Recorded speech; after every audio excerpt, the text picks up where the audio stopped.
Olavo de Carvalho once described Brazil's foreign minister, Ernesto Araújo, as being, quote, more of a traditionalist than he, Olavo, was.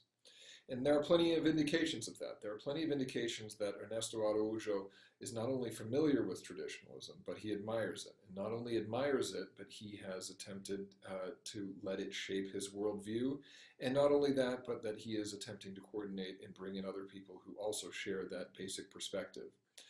Exactly how he interprets these texts and how fully and how deeply he engages with them, that's a more open question. But here is what we do know. We do know that in a remarkable essay that he wrote called Trump in the West, which has gained, I know, a lot of attention in Brazil and also gained some attention in the United States, that he fluently, accurately, and intelligently cites the work of not just Alexander Dugin, but René Gonon and Julius Evola. A small detail also being that the text he cited of Julius Evola is not one that is widely available.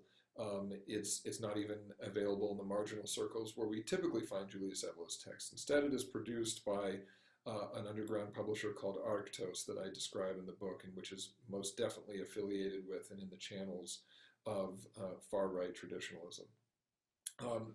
Peripheral to that, we could also note that his blog, Ernesto Araújo's blog, Metapolitica, borrows the term metapolitics most certainly how it is being used and adopted by a movement rather called the French New Right, or the French Nouvelle Droite. This is what I would call a traditionalist adjacent movement. Most of its thinkers are inspired by traditionalists, ideologues, and have worked out critiques of immigration, multiculturalism, feminism in many cases that are based on traditionalist thinking.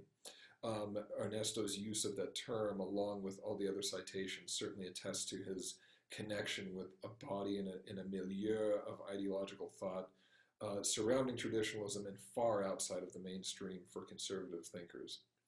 We could look as well at his commentary on contemporary political topics. We could look at his criticisms of China and communism, which again are not of the standard kind. Yes, they celebrate capitalism, but the opposition between communism and capitalism in his mind is really just a surface level for something deeper, namely an opposition between social and economic models that oppose spirituality versus those that will allow spirituality and pluralism to grow.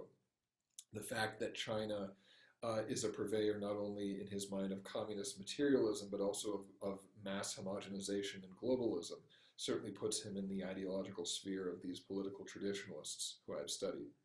Secondarily, we could talk about his criticism of responses to the coronavirus, and there we also see this skepticism toward modern science, not a particular incarnation of it, but modern science as a phenomenon and as an institution, and the fact that its overtures to being a help to humanity are in his mind interpreted as being a sinister cover for something else, for a globalizing, materializing agenda.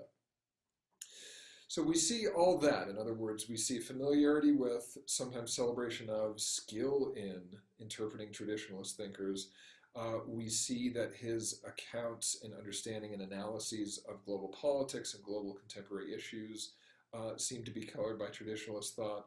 I would add to that, on top of everything that I've mentioned there, we more recently saw him promoting an individual named Cesar Renquetat, I'm probably mispronouncing that name, within the foreign ministry in Brasilia to become an evaluator for students taking their exam and attempting to pass exams within the foreign ministry.